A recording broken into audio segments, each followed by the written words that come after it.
Buenas tardes, bienvenidas y bienvenidos a la Biblioteca del Jardín Botánico. Muchas gracias por venir. Hoy especialmente, bueno, no sé si por los motivos que aludís incita o no a salir de casa. Yo creo que la ocasión la merece, por supuesto que sí. Vamos a dar comienzo a la presentación del libro de hoy. Como bien saben, es una presentación que está enmarcada dentro de nuestro ciclo El Jardín Escrito, que hoy ya, por entrar en materia, diría que es el Jardín Escrito y la Huerta Escrita también, ¿no? Hoy presentamos el libro La ciudad comestible, un libro, diré, que ya cuando terminé de leerlo ya me dieron ganas de haber aparecido en él, en ser protagonista incluso en alguno de los capítulos.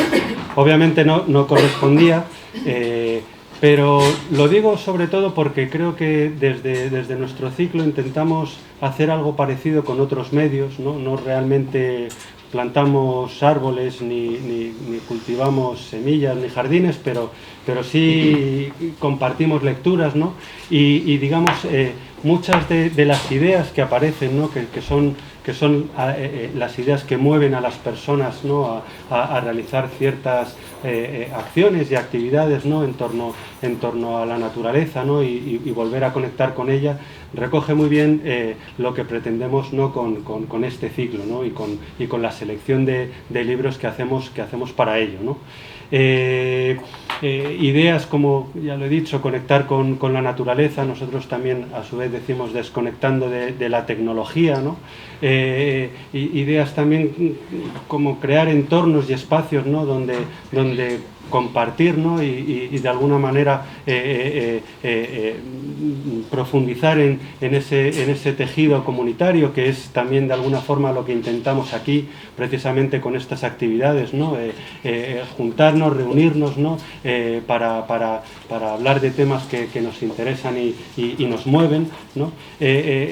También otra idea que aparece en el libro que tiene que ver con ese exceso de prisa con el que vivimos en muchos casos, ¿no? y que precisamente a través de los ejemplos que aparecen en el libro uno aprende, ¿no? que cuando se cultivan plantas y huertos es otro el tiempo el que se necesita.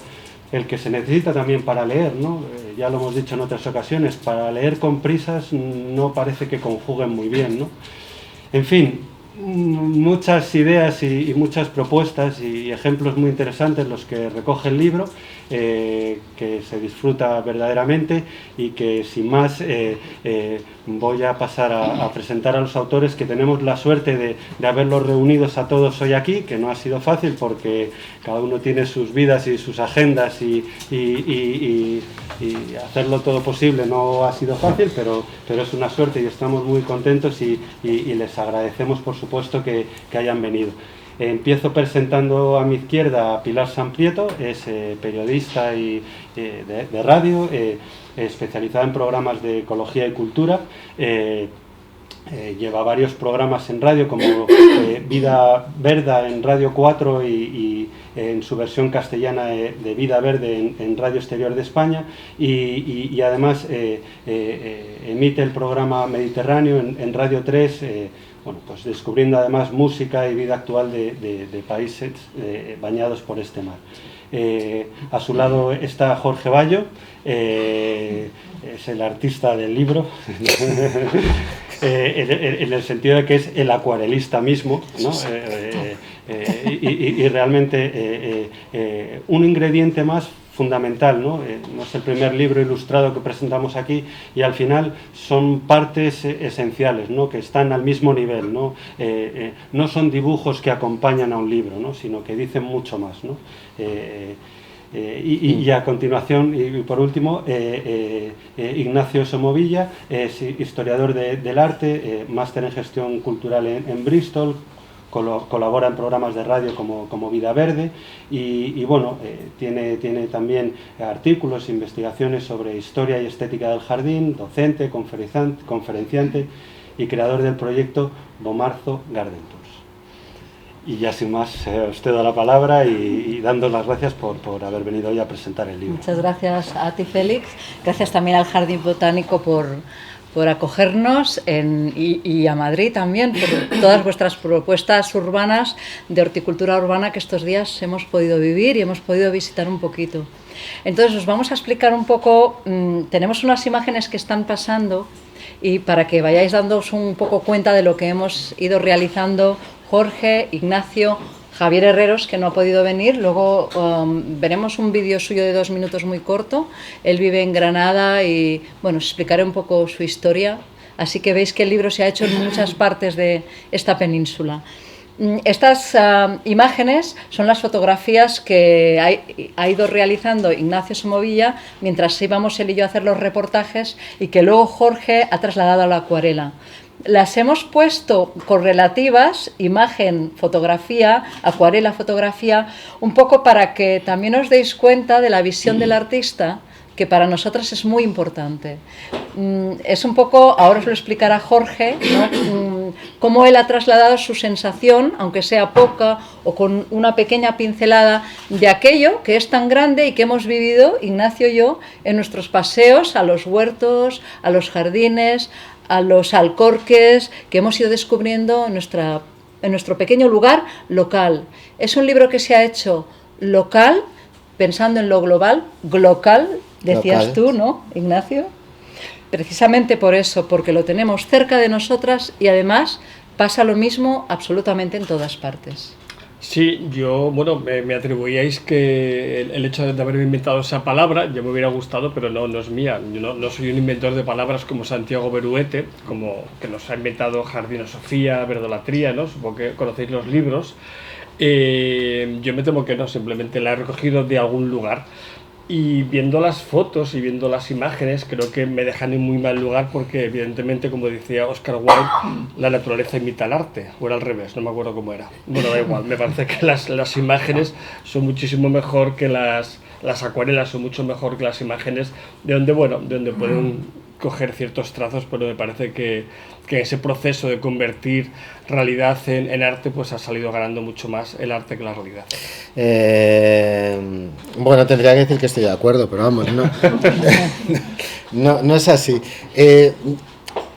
Vamos a ver, yo soy la última de las patas que formaron este proyecto y como tal fui espectador y ¿qué es lo que me imagino que sois vosotros ahora también, espectadores? Es decir, ¿qué hay aquí dentro? ¿Qué es lo que... ¿Por qué este libro es así, no es de otra manera? ¿Y por qué está ordenado en 12 capítulos? ¿Por qué hay fotos? ¿Por qué hay acuarelas? ¿Por qué hay textos? ¿Por qué hay recetas? ¿Por qué hay recetas? Bueno, este libro, el valor que tiene para mí es el de la colectividad, el del grupo, el del hermanamiento, el de los intereses que se ponen en común y se disfrutan en común. Yo intervine en él, ahora permítame que hable de mí, yo intervine en él porque quise intervenir. No tenía ni idea de qué es lo que iba a pasar. Yo nunca había trabajado. Yo sabía que iba a tener que trabajar con imágenes que no eran mías, que eran las imágenes que mandaba Ignacio. Por eso hacía esa alusión así un poquito socarrona a su papel como fotógrafo.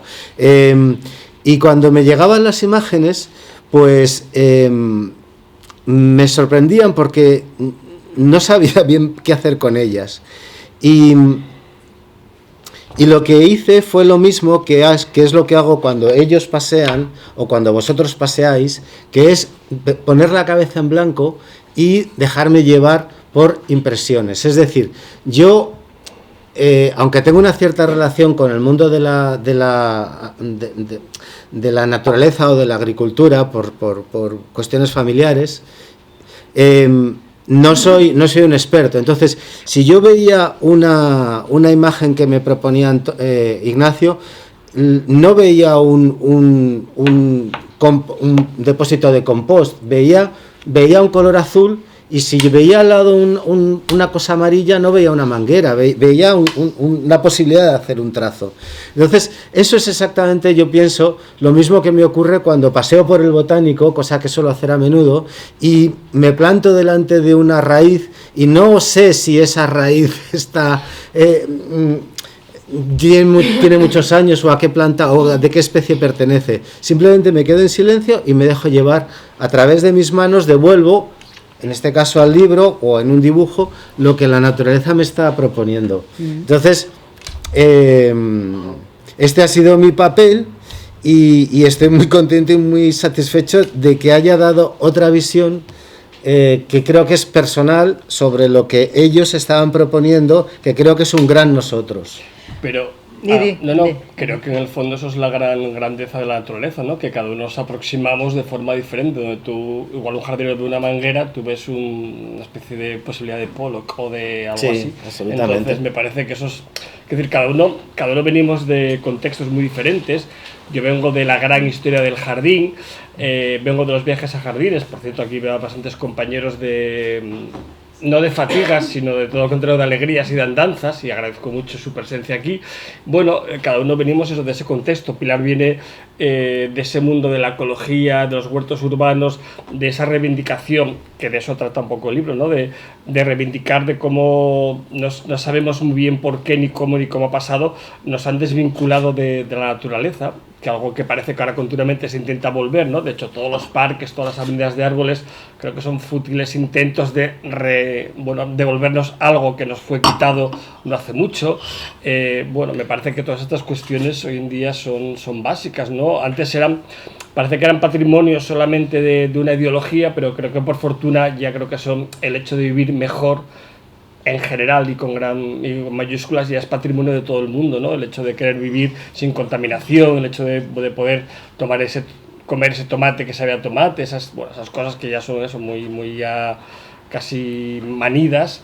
Pero bueno, me parece que el hecho de venir cada uno quizás de un lugar diferente nos ha colocado en un mismo lugar, que eso es lo que me parece que es lo que es interesante, o lo que a mí al menos de lo que yo he aprendido de muchísimas cosas, ¿no?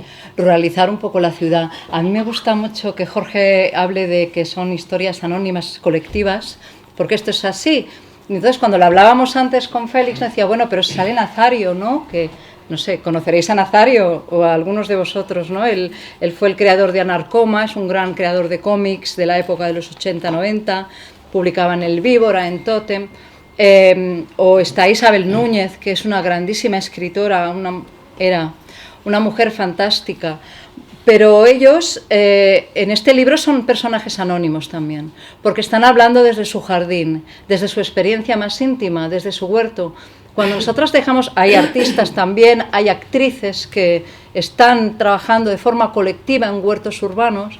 Esto quiere decir que de alguna forma nosotras somos también anónimas en un sentido cuando estamos cerca de esa creación colectiva, y eso es lo que a nosotros nos impresionó mucho. Como dejas de lado tu profesión, puedes ser médico, abogado, puedes ser catedrático de la universidad, pero estás cultivando una tomatera, y en ese momento formas parte del grupo y formas parte de esa necesidad también de reverdecer tu entorno. Te interesas por tu lugar, por tu zona pequeña local, y de ahí hacia el mundo. Y esta es una experiencia que nos ha llenado mucho con todo lo que el libro da. Yo he hablado de Isabel Núñez, es una de las protagonistas de uno de los capítulos.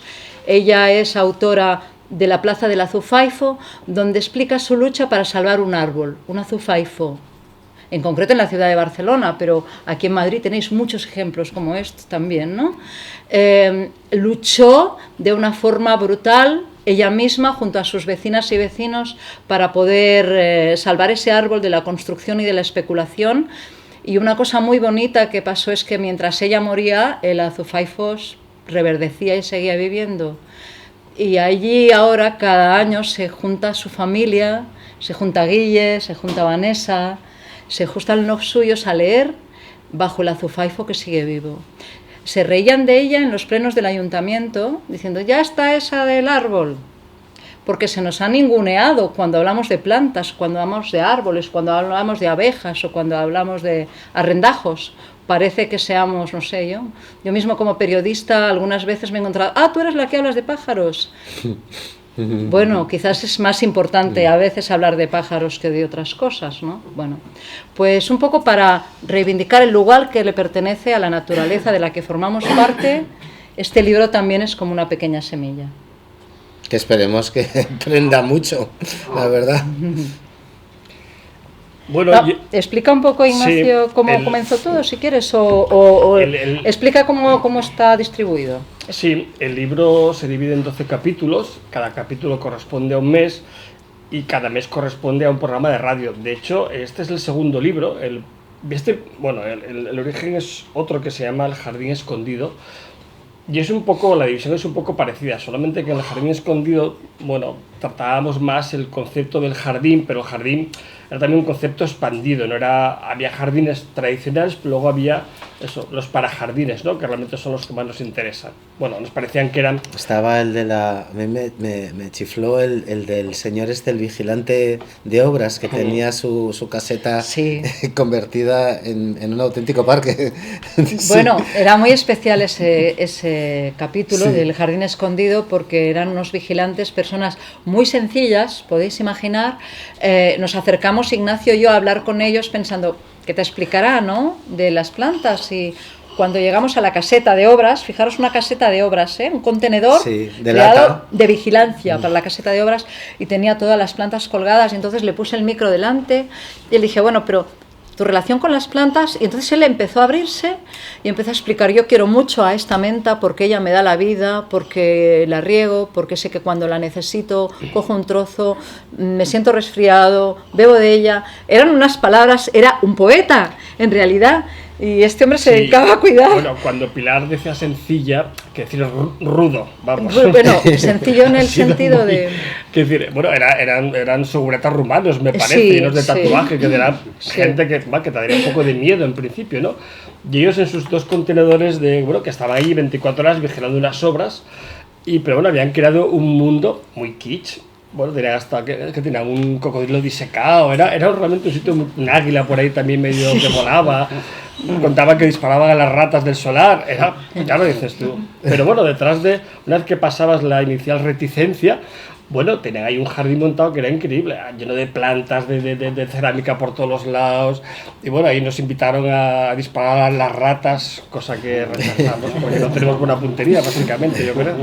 Entonces, realmente, yo creo que esta gente es la que realmente tiene dentro una pulsión por el jardín que me parece que realmente es lo que es admirable, ¿no? Entonces... Y que es necesario ponerlas en valor y publicar estos libros. Por eso decidimos hacer esta experiencia, la hicimos con micromecenazgos en crowdfunding, en Berkami, y algunas de las recompensas que dábamos a la gente, aparte de que hemos hecho algunas rutas a los huertos, a los jardines, con la gente que ha participado para que se pudiera publicar el libro, también ofrecimos algunas de las acuarelas de Jorge. Las que no, las tenéis allí detrás, y luego si queréis echar una ojeada, ahí tenéis los originales para que los veáis. Y yo quería apuntar algunos de los ejemplos de la ciudad comestible, porque sé que hay personas por aquí que estáis en lo mismo también en la ciudad de Madrid. Por ejemplo, Tamara, que es una de nuestras protagonistas, que ha comenzado a reverdecer los alcorques de un barrio de Barcelona. Su experiencia es muy interesante porque ella nos explicaba, pero es que aquí ves mi alcorque ahora lleno de plantas, pero a mí me ha costado muchísimo. Yo salía de casa cada día y lo que veía en el alcorque era la bolsa de la basura de los vecinos y al lado tenían los contenedores de basura. Y no podía soportar eso, entonces pensé, voy a poner plantas a ver qué pasa. De inmediato se las quitaban, ella volvía a plantar. De inmediato volvían a robar, ella volvía a plantar. Y poco a poco robaron menos, y poco a poco el alcorque de al lado, otra vecina consiguió, poco a poco el otro alcorque, y ahora hay toda una serie de alcorques en todo el vecindario que tienen su jardín. Ahí tenemos un experto en alcorques también en Madrid. A nosotros nos gustaría también que participases. Explica tu experiencia con tus alcorques. Ahí en Lavapiés hay un movimiento de adornar los alcorques, hacen, pero luego la gente no lo sigue. Entonces en la calle Santa Isabel yo llegué, estaba jubilado y alguien puso en un alcorque unas plantitas, unas flores y duraron 3 horas. Salían los perros, tal, y dije, bueno, no tengo que hacer, voy a adornarlo el alcorque. Y entonces he hecho 3 alcorques o 4 con jardines de cactus, para no regar mucho y tal. Entonces me pasa lo mismo. Son 2 años y me habrán robado ya unas 120 plantas de cactus. Entonces lo que tengo ahí para mí es morralla, son cactus que no son muy bonitos, porque los bonitos en cuanto los pongo se los llevan. Pongo un columnar que vale 100 y pico euros, pues a los 2 días ha desaparecido. Entonces mi labor es constantemente lo que tú dices, hay basura, hay botes, botellas, hay de todo en los alcorques. Y hay también gente buena, que también deja alguna planta, no es muy apropiada para un alcorque, pero bueno, la recojo, algunas las pongo, pero en términos generales es lo que dices, bueno, pues yo creo que se van aburriendo de quitarme plantas. Yo insisto, quítame una y pongo 3. Entonces poco a poco lo voy logrando más o menos. Es difícil, pero no imposible. Tú has subido hoy o ayer a Instagram unas fotos hechas aquí en Madrid de alrededor de la calle del Pez, donde... Bueno, yo soy de Madrid, ¿vale? Paseo, la calle del Pez la conozco mucho porque me gusta pasar por ahí. Y últimamente, no sé de dónde surge, se ha generado el movimiento de la ropa que no te vale, o sobre todo son pantalones, los atan a los árboles, los llenan de tierra y plantan. Entonces han creado una especie de jardín de bastante raro para mi gusto, de piernas coronadas por matojos, pero bueno, yo creo que va a acabar resultando, y creo que han hecho un pequeño jardín de unas ventanas de una casa que está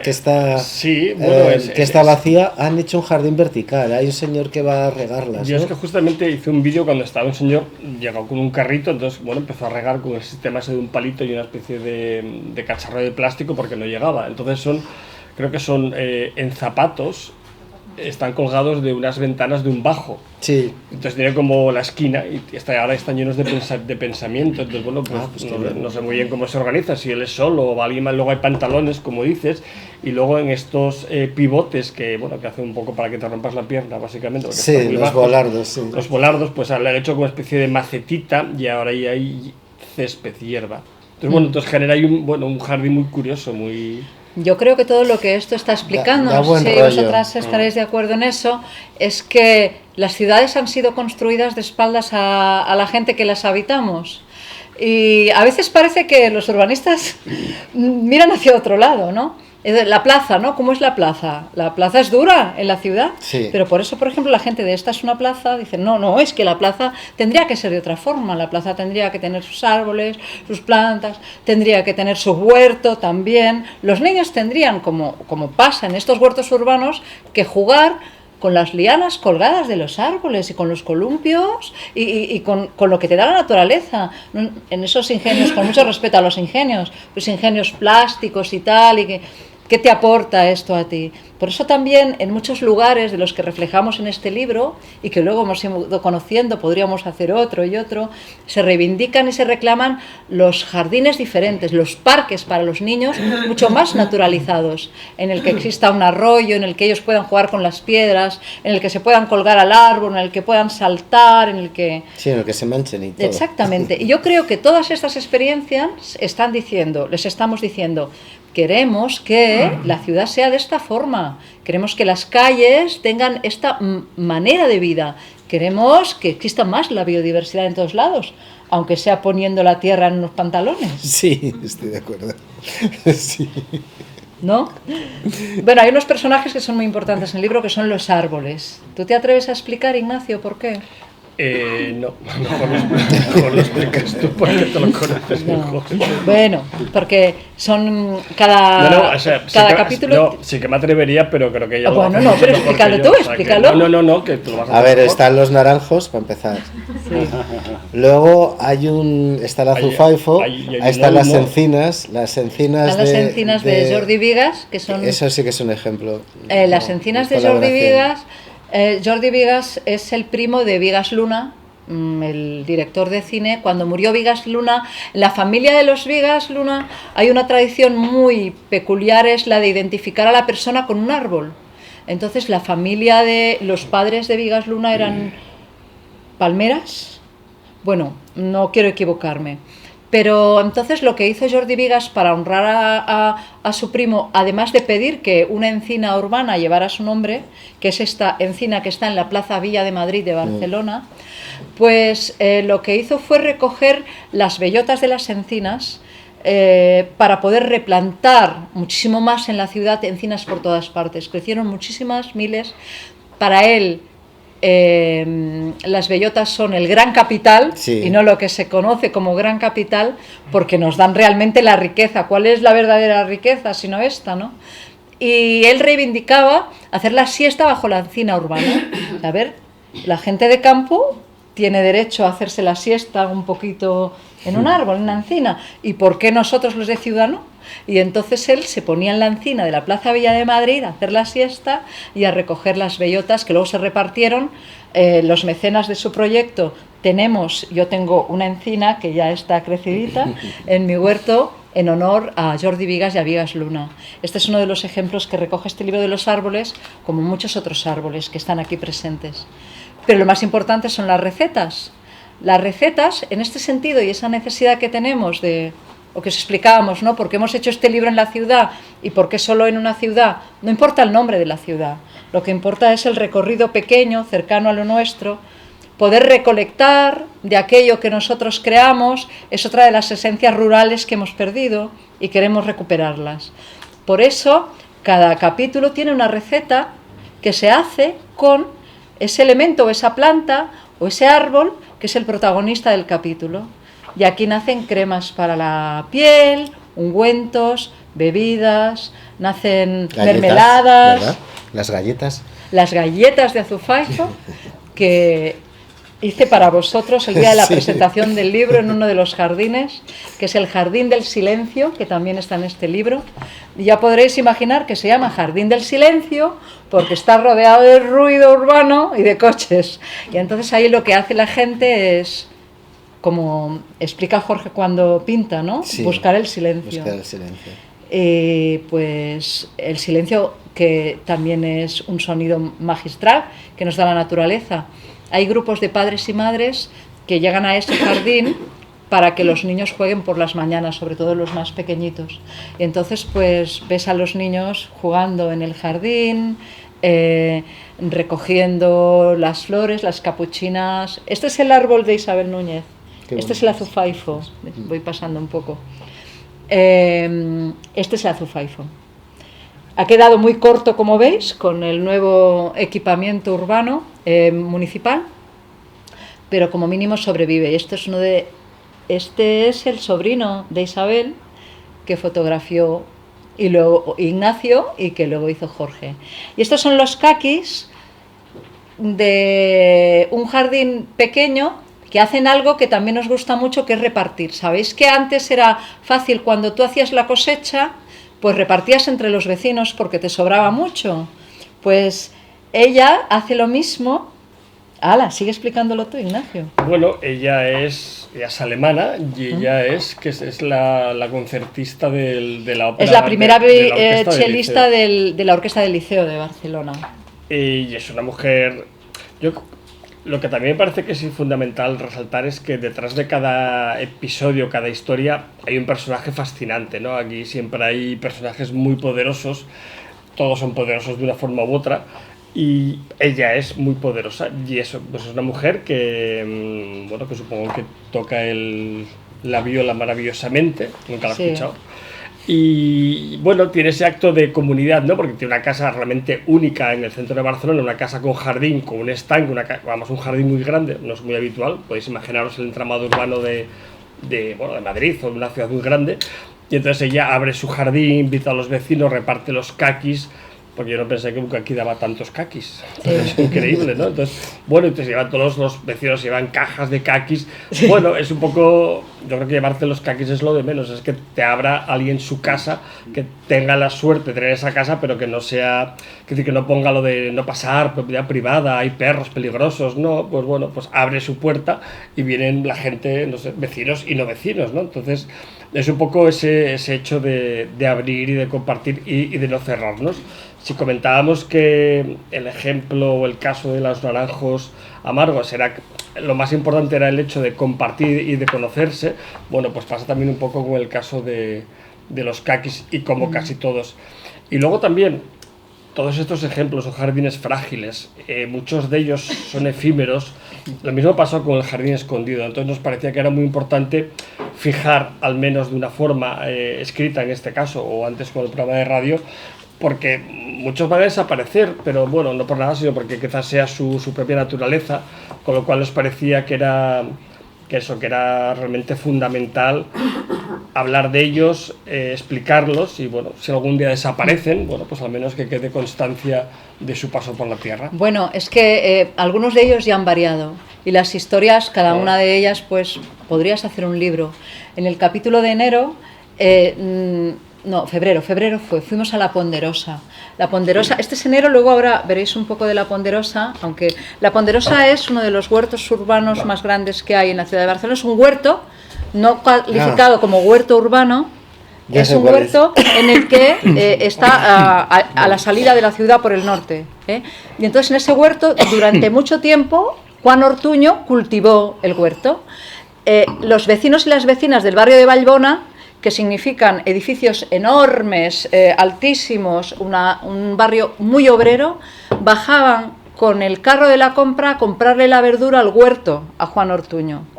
Este huerto está regado con un riego, el Rec Comtal, que atravesaba la ciudad de Barcelona desde la época romana.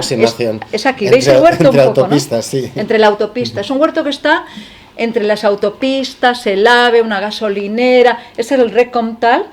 Llevaba el agua desde la época romana al centro de la ciudad y desembocaba en el mar y todavía sigue recuperado. Estas son las calabazas de Juan Ortuño detrás. Él mantenía todavía una extensión bastante grande de terreno en el que había un olmo salvado de la grafiosis, por eso nos gustó mucho también estar allí, y nos explicó cómo él, de una semilla que trajo hace unos años, logró que el olmo siguiera adelante y sigue todavía muy vivo presidiendo este huerto de La Ponderosa. Bueno, se explicó porque después de la entrevista Juan Ortuño murió, entonces la familia quedó que no sabía qué hacer con el huerto. La especulación llegó al huerto, había por ahí gente planeando para poder construir casas, porque es un lugar, claro, en ciudad y con mucha posibilidad económica. El ayuntamiento, los diferentes ayuntamientos han conseguido pararlo un poco. La iniciativa de los vecinos es poder hacer con los ayuntamientos que esto se convierta en un lugar de aprendizaje para las nuevas generaciones, chicos y chicas que quieren cultivar en ciudad. Significa horticultoras y horticultores urbanos, campesinas y campesinos urbanas. Esto es muy importante decirlo porque están haciendo y hay gente que quiere hacerlo y querían que fuese ese lugar, están ahora trabajándolo. Pero lo más bonito es que quieren hacerlo en una casa cercana, que era una antigua masía, se llamaba así, que era la masía del Ritz. Y es la masía del Ritz porque en tiempo anterior a la guerra y de guerra civil, allí se cultivaba para la cocina del Hotel Ritz de la ciudad de Barcelona. Mira. Y entonces tenían gallinas, que nosotros vimos a las nietas de las gallinas, que todavía corren libres por allí, las nietas de las gallinas del Hotel Ritz. Bueno, todo esto veis que está como en recuperación, ¿no? Pero nos gusta que la historia fluya. Ahora este huerto está cerrado, está con vistas a la presión de los vecinos para que en las mesas redondas que están haciendo salga algo positivo y luego siga el huerto adelante y se pueda volver a vender. Es una experiencia muy bonita, ¿no? de proceso y de evolución. Cada uno de los ejemplos tiene su proceso. De momento todos siguen, pero con esa situación de peligro y de fragilidad que comentaba Ignacio. Ven a seguir. No, bueno, pues no sé, otro ejemplo de fragilidad. Bueno, otro ejemplo de en este caso fue de fragilidad convertida en fortaleza, fue el Jardín del Silencio, porque eso, bueno, fue el típico ejemplo de un pequeño... Era una residencia de monjas. Sí, centro. Era una residencia de monjas. Y detrás tenía un jardín que nadie había visto. Entonces, bueno, también algo pasó, no sé exactamente, recuerdo el proceso de, bueno, de especulación, de venta, porque eso era una fundación, bueno, un poco de culebrón jurídico, y el edificio se tiró y entonces de repente apareció el jardín. Claro, entonces iban también a tirar el jardín, pero ahí fue cuando los vecinos descubrieron que allí había un jardín. Además, bueno, hay una glicinia maravillosa, bueno, de esa centenaria, sí. Una fuente. Entonces los vecinos se opusieron a que se siguiera tirando el jardín, entonces bueno, lo han protegido, entonces lo han ocupado, y bueno, y ahora ya es del ayuntamiento. Está en pleno barrio. Está en el barrio de Gracia, de la ciudad de Barcelona, y este es un tema, todavía están colgados, porque ahora vuelven a peligrar. El ayuntamiento les dio 4 años, pero todo se acaba y no hay nada firmado conforme aquello no vuelva a ser una construcción de hormigón. Y muy cerca de allí hay otro ejemplo que no hemos podido poner en el libro porque fue posterior, en la misma calle Encarnación, que es la calle, que es la encina, no, ¿la alzina? Sí, es una encina, ¿no? Sí. Bueno, hay una encina que tiene la edad de cuando Mozart compuso la flauta mágica, pues esa misma edad. Entonces, un día, los vecinos, está rodeado de unas casitas pequeñas que son ejemplo de los antiguos barrios también de la ciudad. Se me ha caído la alcachofa. De verdad. Entonces, esta encina, un día se despertaron los vecinos oyendo una sierra eléctrica, y en una ciudad una sierra eléctrica es como... no, ¿imagináis? Y entonces salió un vecino y vio que estaban cortando los árboles de un jardín que ellos preciaban mucho, con una encina, esta encina centenaria, como os digo, y salieron unos cuantos corriendo. Para eso. Pudieron, no estuvieron a tiempo y cortaron bastantes árboles, pero pudieron salvar la encina. Y luego un pino que ha quedado, porque como empezaron a cortar las ramas, ha quedado el pobre pino, que también es más que centenario, solo con un poquito de arriba. Esa encina se ha convertido en un símbolo. La gente del Jardín del Silencio vinieron corriendo, los vecinos y las vecinas también, y los vecinos del barrio de Gracia lo que quieren es que la encina, aparte de que siga viva, sea el ejemplo de un jardín para los niños y niñas del barrio, que se puedan abrir las puertas, que se pueda disfrutar de ese jardín y de esas casitas que tienen que recuperarse también. Ha habido una lucha con los propietarios, el pobre señor propietario está en una residencia sin enterarse de nada de lo que está pasando con su jardín, él que la regaba cada día y que tenía tanto amor por él. Y bueno, es una cuestión de hijos difícil, pero creo que últimamente el ayuntamiento estaba ya también negociando la compra para que sea un jardín público con la encina presidiendo. Es una historia muy bonita, ya hace 1 año y medio que se está trabajando, y cada cuantos meses se hace también una pequeña feria de intercambio de semillas en la que participa mucha gente, y pues que es muy necesaria para intercambiar lo que luego serán árboles y plantas. Esto que estabas contando a mí... ¿Tienes una pregunta? Sí, explica. Sí, ya que habláis de fragilidad del espacio, pues quiero recalcar un poco el espacio que tú conoces esta mañana, ¿no? Que has estado por ahí en la plaza. No sé si el resto conoce, esta es una plaza, ahí en Lavapiés, detrás de Reina Sofía. Esta es una plaza, ¿no? Es sí. La plaza recuperada en Huerto. La idea es que, lo que has dicho antes, que sea una plaza donde la gente se sienta a gusto. Y entonces sí que se ha logrado, porque van niños, van de todo. Trabajamos también con grupos de estos de centros de día que vienen a hacer actividades, bueno, total, que hay mucha actividad. Y se ha convertido en un espacio ajardinado que relativamente está bien, está bonito. Y lo estamos cuidando mucho. Lleva 10 años y estos últimos 4 años se ha revitalizado mucho. Pero nos hemos enterado, bueno, yo ya sabía a través del año pasado del Ayuntamiento de Carmena. Tenía un amigo que trabajaba en las cuestiones de policía, de habituallamiento, lo que es las motos, los coches, financiación, todo esto, ¿no? Y él me decía que bien nos vendría ese espacio para una comisaría. Entonces yo le decía, pero vais a montar un buen número, si se monta ahí una comisaría.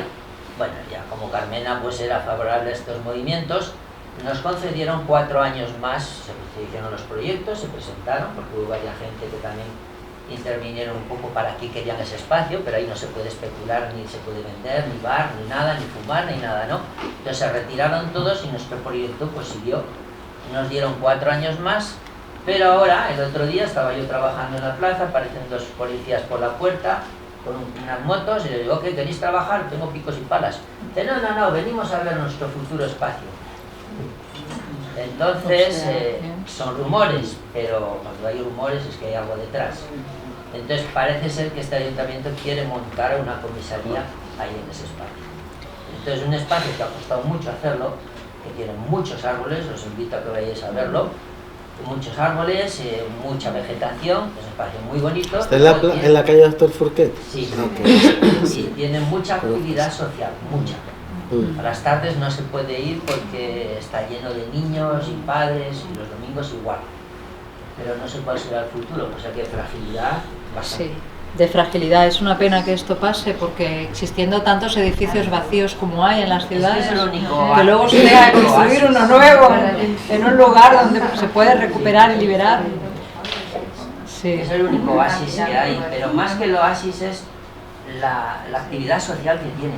Sí. O sea, que agrupa y trae a gente. Yo estoy allí todas las mañanas y viene muchísimo. Bueno, en los aviones creo que ponen, si hay algo interesante en Lavapiés, pues vete a ver eso. Y la noche preguntas a los turistas, ¿no? ¿Y por qué venís? Ah, porque lo he leído en un avión. O sea, cosas de estas, ¿no? O sea, a mí me ha recordado mucho a un espacio, otro espacio que hay en Barcelona que tampoco está en la ciudad comestible, que se llama el Ágora Juan Andrés Benítez.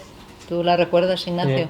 Es un lugar fantástico y muy duro, porque está en el centro del barrio de Raval de Barcelona, en el lugar ahora más crítico, con muchos pisos dedicados a la drogadicción, con los narcopisos. Bueno, ese solar que estaba abandonado fue limpiado por los vecinos con peligro, porque había muchas chiringuillas allí y la gente se pinchaba. Entonces, pues una vez limpiado, lo recuperaron, plantaron árboles y lleva el nombre de Juan Andrés Benítez, que es una persona que murió debido a los golpes recibidos por la policía.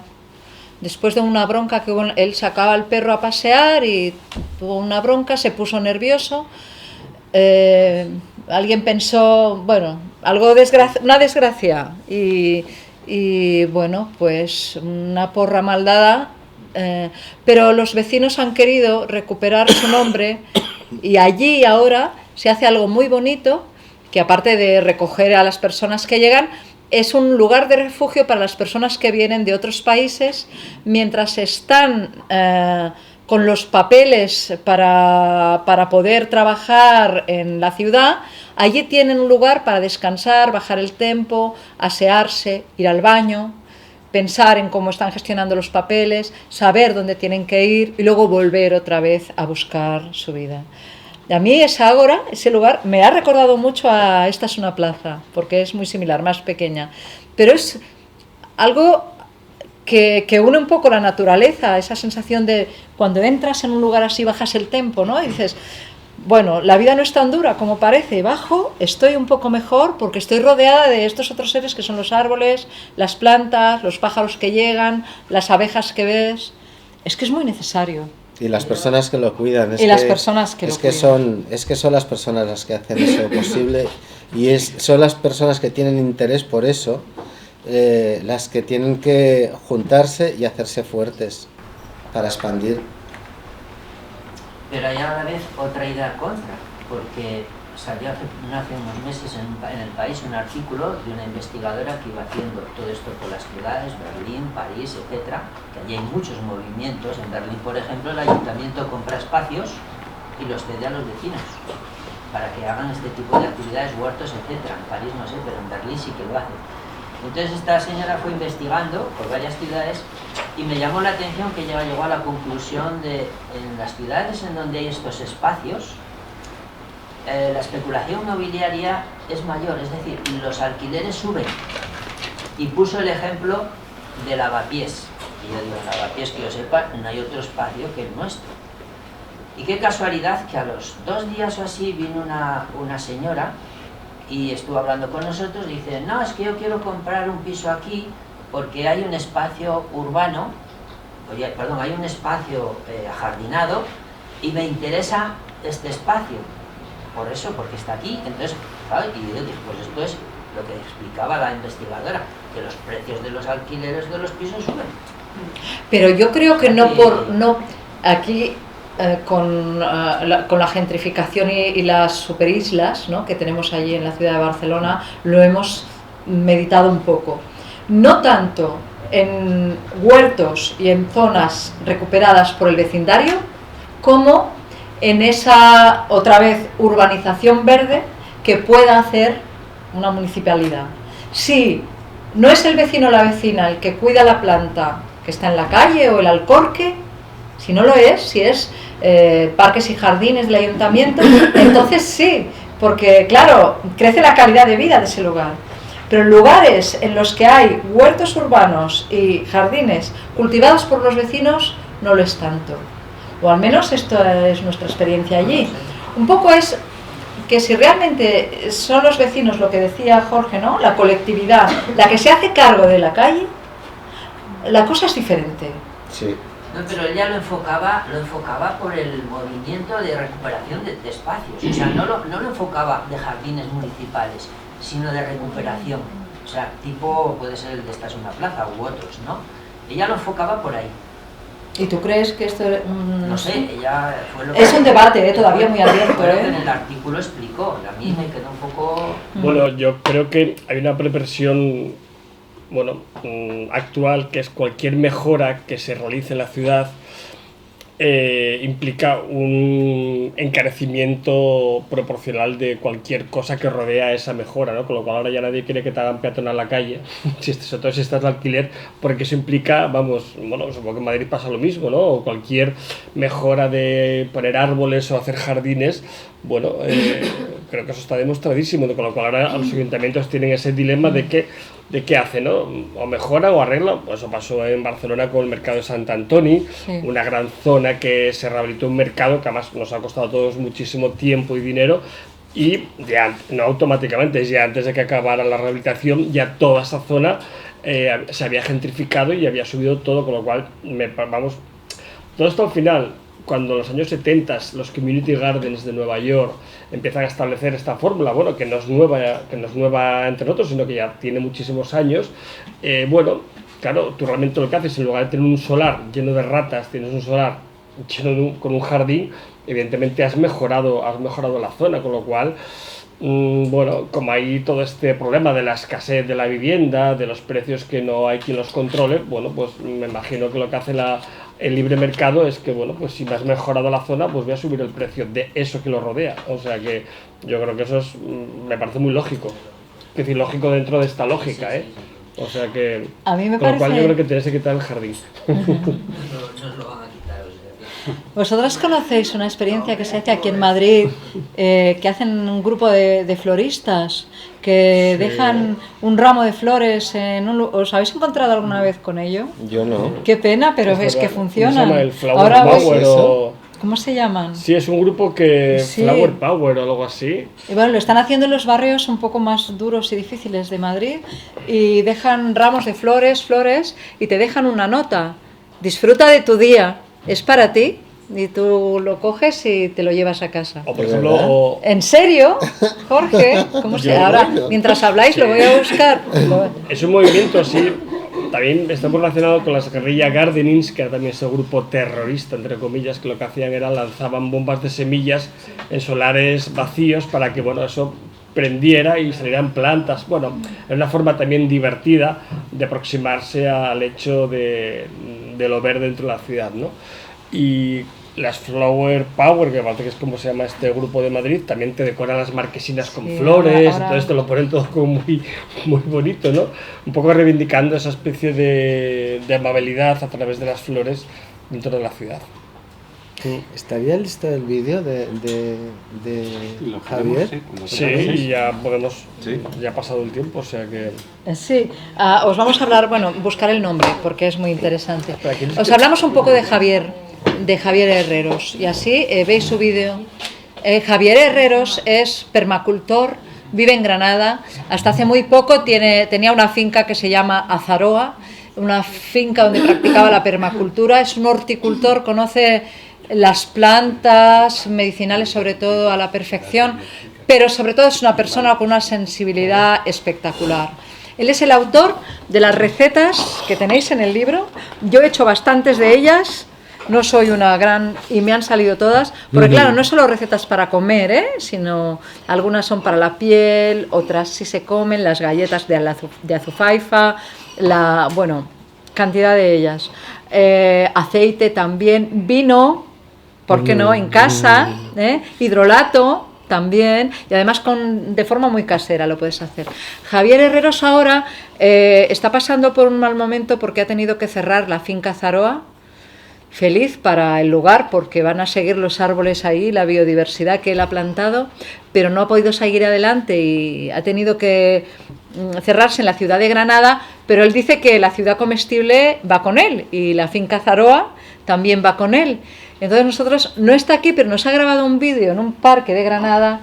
Yo quisiera que lo escuchásemos y que lo vieseis para que escuchéis lo que él dice. Un jardín botánico para mí es un lugar muy especial dentro de cualquier ciudad.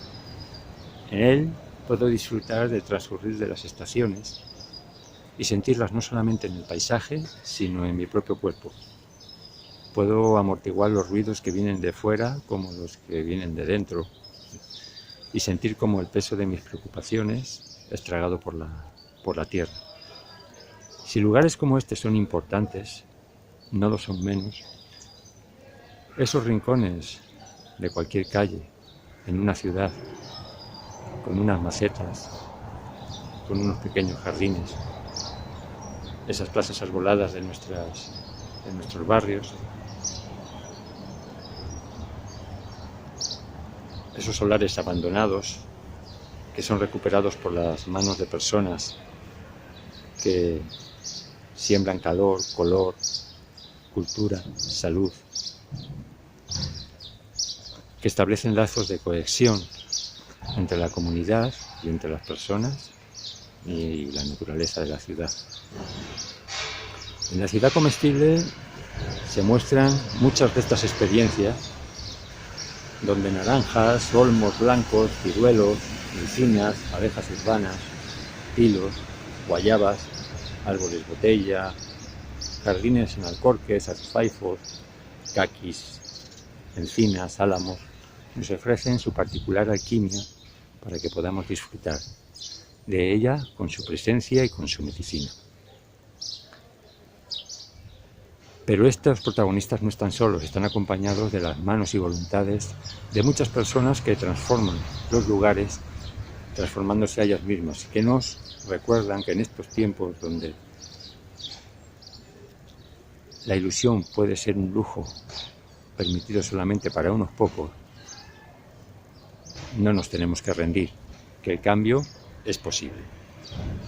Al igual que que un tronco de un árbol se transforma en mantillo y crea nueva vida, las experiencias que aquí salen también son mantillo para otras muchas experiencias que seguramente existen y surgirán en tantas y tantas ciudades. La naturaleza ha decidido volver a la ciudad. Quizá a lo largo de estas páginas podremos ver que nunca se debía haber retirado y que además es posible volver a traerla. Disfrútenlo.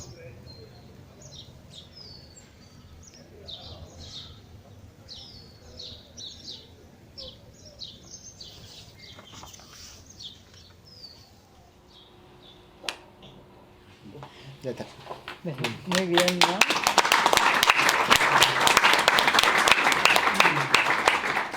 Este es Javier. Me encantaba escuchar su voz con los pájaros de fondo, ¿no? Qué mejor que esto. Lo que os comentaba de los floristas de Madrid se llaman Flor Motion, son la guerrilla floral. Si algún día os encontráis con ello, sentiros afortunadas. Y si os dais la vuelta, os podéis sentir afortunados. Mirad qué puesta de sol más bonita tenemos ahora sí. mismo. Qué suerte estar en el botánico. Ya porque parece que estamos en el campo. ¿Sí? Sí, desde luego que sí. ¿Tenéis preguntas? ¿Queréis preguntar alguna cosa? ¿Os apetece saber algo en especial o queréis explicar vuestra experiencia? La finca de Granada es en el centro de Granada, la finca Azaroa. Perdona, háblame mejor. No, que si la finca Azaroa está en el centro de Granada. No, la finca Azaroa está en Granada y ahora la tiene cerrada, pero no está en el libro y no está reflejada tampoco.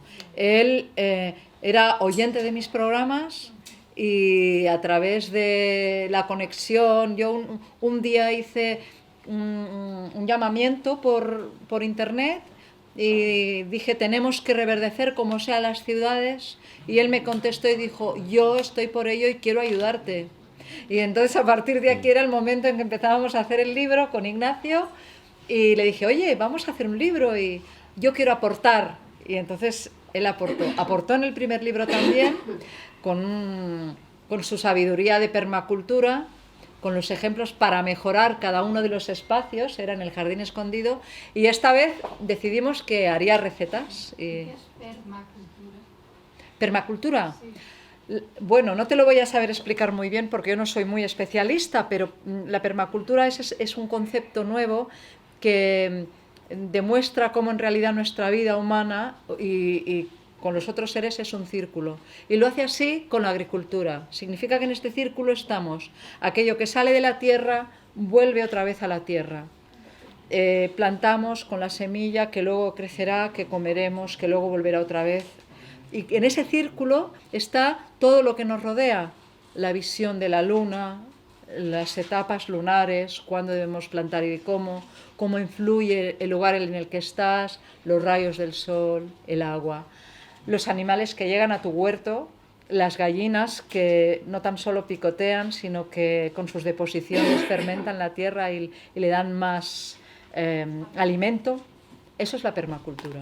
Y tú en antiguo. En eso no estoy de acuerdo. Yo creo que ahora estamos recuperando muchas formas de hacer antiguas, sí, afortunadamente, como la jardinería propia latina o hispanoárabe, o la permacultura. Entonces, llamarlo antiguo a mí me resulta un poco atrevido. ¿Antiguo? Sí, porque no es antiguo. Oye, antiguo, digo nuevo. Pues Claro, no, lo que es nuevo es la etiqueta, que queda fenomenal. Claro, es una forma sí. diferente de llamar, recuperemos... Sí, pero que afortunadamente ahora estamos recuperando muchas formas de hacer antiguas. Sí. Y las estamos poniendo en práctica o acordándonos que las teníamos y que eran nuestras, ¿no? Sí. Y que de repente no se sabe por qué durante siglos, 4 o 5 siglos las olvidamos y de repente volvemos a darles brillo, ¿no? Se llama revolución industrial, que ha barrido con todo y ahora Y estamos antes. aterrados y No, diciendo a ver antes. cómo recuperamos todo lo que... Antes se olvidó antes. ¿Sí? Antes sí, porque yo creo que se volvieron los ojos a sitios en los que no eran nuestra forma de ser. Pilar, habéis hablado mucho de personas que os han enamorado y hay alguna planta que os haya cautivado así a cada uno de vosotros, así de esas 12 capítulos, alguna planta que os haya cautivado especialmente. ¿Quién con yo? Espérate, ¿qué me dices? No, que pregunta... Es que tengo que... Sí, es como hay una columna en el medio, te pregunta Eduardo Barda. Hola, Eduardo. Es que como uno tiene visión de rayos X, no te puede ver. Claro, que no me Sí, no, pero... Claro, es que hay no, que te pregunta que si de alguna de las plantas que salen en los capítulos hay alguna que nos haya enamorado de forma especial a cada uno de nosotros. Bueno, responde tú, ¿no? Pues sí, no, yo como los preguntaba a los tres, sí. Hombre, por ejemplo, a mí una que me gusta especialmente es la glicinia. Bueno, la glicinia porque es una planta preciosa, porque tiene un olor maravilloso, porque es la eclosión de la primavera, porque además está en una pérgola, bueno, es esta de aquí, está en una pérgola muy bonita, con una fuente, entonces, bueno, además fuimos a la pérgola cuando estaba en plena floración y realmente te sentabas allí, digamos, y era como desayuno con diamantes, era Tiffany's, ahí nada más lo podía pasarte, o sea que a mí, bueno, me gustan todas, pero bueno, esa, no sé, quizás bueno, sea... yo tengo una pequeña pasión por las capuchinas, que lo sabe bien Ignacio. Ya en el primer libro, cuando fuimos a ver la fábrica de Palo Alto, Pepiche, que es el jardinero de Palo Alto, que antes era dibujante de cómics, nos las presentó. Las capuchinas son unas plantas que se comen, se come también la flor y son maravillosas, se expanden mucho y a veces los horticultores están hartos de ellas porque se ponen por todos lados, pero en realidad me parecen fantásticas. Tú nos regalaste a cada uno un estuchito con semillas de capuchina cuando se hizo la presentación en Barcelona, y en mi casa están floreciendo ahora, están ya en efervescencia total. Fantástico. A mí el mío es la encina, pero porque paseo habitualmente por la casa de campo, está llena de encinas y me recuerda mucho a una anécdota de mi padre, que en un tiempo la casa de campo estuvo cerrada, luego tuvo bastantes límites y uno de ellos, los límites que había, era que no se podían sacar las bellotas de allí. Y entonces mi padre, que tenía una Vespa, pues entraba en la casa de campo con la Vespa y robaba las bellotas. Y se llevaba los bolsillos de las gabardinas llenas de bellotas, hasta que un día derrapó en una curva y se cayó él todas las bellotas y le pusieron, no solamente le llevaron al hospital, sino le pusieron una multa por robar bellotas. Entonces, cuando contaba este señor esta anécdota de cómo la bellota ha sido un alimento tradicional en toda la cultura mediterránea, a mí me resultaba muy emocionante, porque en esa época, si mi padre iba por bellotas era porque las necesitaban en su casa, en su familia. Desde luego. ¿Sabes? Sí, era bonito. Bueno, ¿cómo se llama en castellano? Dilo en catalán y yo te lo traduzco. La algarroba. La algarroba, ¿no? La algarroba, perdonad. Sí. La algarroba, pues que a Joan Miró le gustaba también, tanto, que siempre llevaba... Bueno, las algarrobas, ya sabéis, algunas de vosotras, que eran un alimento muy importante en la posguerra, ¿no? Sí. Y entonces, pues en la ciudad en Barcelona se robaban muchísimas algarrobas para poder hacer ese chocolate, ese elemento que te daba un poco de energía. Pues ahí también... Ahora tenemos algarrobas por todas partes y están todas las algarrobas caídas al suelo y nadie las recoge. Y eso es algo que a mí también me sorprende mucho, ¿no? Cuando pasas, por ejemplo, por algunos olivos que están... Hay un olivo cerca del Hospital Clínico de la ciudad de Barcelona que está lleno de aceitunas negras preciosas. Y entonces cada vez que paso por ahí hago así con la mano porque se me va la mano para poder coger las aceitunas, ese sentido de recolectar que decíamos, ¿no?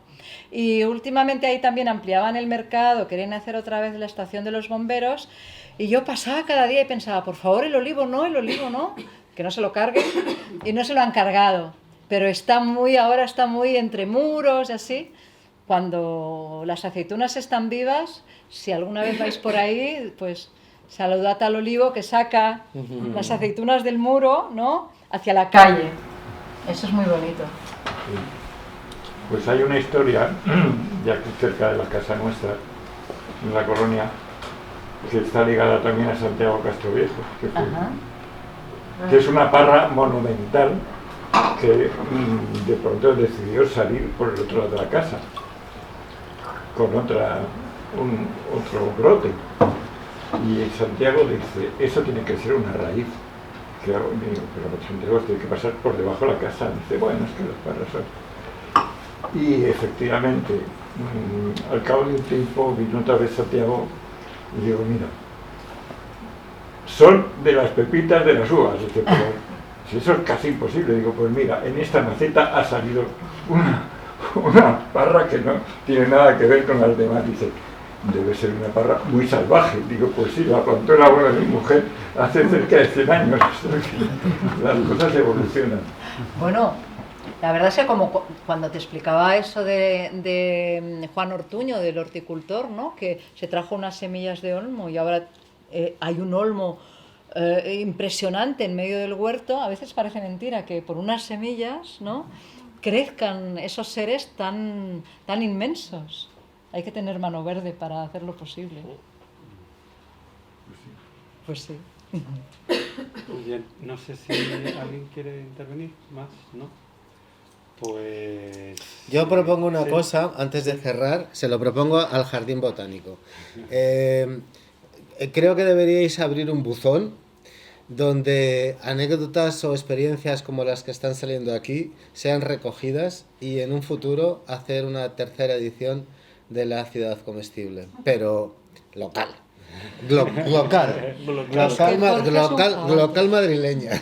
Venga, Y ya a ver quién se anima de vamos. aquí. Sí. Claro yo que creo sí. que saldrían muchas y muy buenas, eso sin duda, o sea que me parece una buena iniciativa, que será cuestión de Estudiar hablarlo y atentamente. intentar llevarlo a cabo. Sí, la verdad que la idea vamos, me parece muy interesante, o sea que de hecho, ya si me permites, para terminar, ¿no? Quería comentar que precisamente el libro son estos ejemplos, son semillas, ¿no? Realmente semillas que pueden germinar en otros espacios, ¿no? Entonces, es mejor que recoger los que claro, pueda haber en torno al jardín o la gente que está unida al jardín, ¿no? Claro que sí, ¿no? No añadiría mucho más, ¿no? Volver un poco como empecé haciendo la introducción del libro, ¿no? En la medida de nuestras posibilidades, pues seguir contribuyendo, por ejemplo, a ese mismo objetivo que propone el libro, ¿no? De acercar el campo o lo natural a la ciudad, ¿no? La naturaleza ha decidido volver a la ciudad y nosotros también hemos decidido volver a la naturaleza, ¿no? Y ya sin más, agradeceros encarecidamente que hayáis venido, ha sido un placer teneros aquí y a todos ustedes y nos vemos en la próxima presentación. Una pregunta importante, ¿dónde se distribuye el libro? Sí, os lo voy a decir. Bueno, Jorge tiene, si queréis, él tiene en casa, porque cada uno de nosotros nos quedamos con del Berkami con algunos libros para poder distribuir, y luego también está, y ahora mismo os lo digo, en la librería Traficantes de Sueños de Madrid. Naos, ¿no? Sí, espera, que lo he... Aquí lo tengo, disculpad. En Madrid está en Traficantes de Sueños, en Molar y en Naos. Luego se puede conseguir por internet, y yo creo que también si vais a las librerías cercanas a vuestra casa y pedís el libro, os lo piden. Y ya está, es así. Y si me lo pedís a mí, os lo doy firmado. Bueno, lo podéis pedir a Jorge, que es más cercano. No, yo os lo mando por correo. Vosotros me escribís y yo os lo mando por correo. Bueno, esta es otra cosa. Mirad, este libro ha sido hecho como ha sido hecho, y entonces nosotras nos hemos pateado la ciudad llevando el libro allí donde nos lo querían, ¿eh? Yo, a todos los mecenas, libros, semillas, no sé qué. Bueno, Pilar e Ignacio hicieron una cosa extraordinaria en Barcelona, que fue con el Berkami ofrecieron una serie de recompensas, y a mí la más bonita de todas era que daban un circuito por muchos de los ejemplos que están aquí, contados por sus propios promotores, por las personas que los habían hecho posibles. Ellos solamente son recolectores, ¿no? pero estas personas eran los que habían, los campesinos, ¿no? Y fue muy bonito ese recorrido. Es otra idea para el botánico. Sí, hicimos unas rutas súper bonitas. Sotoboche. Bueno, pues muchas gracias. Muchas gracias.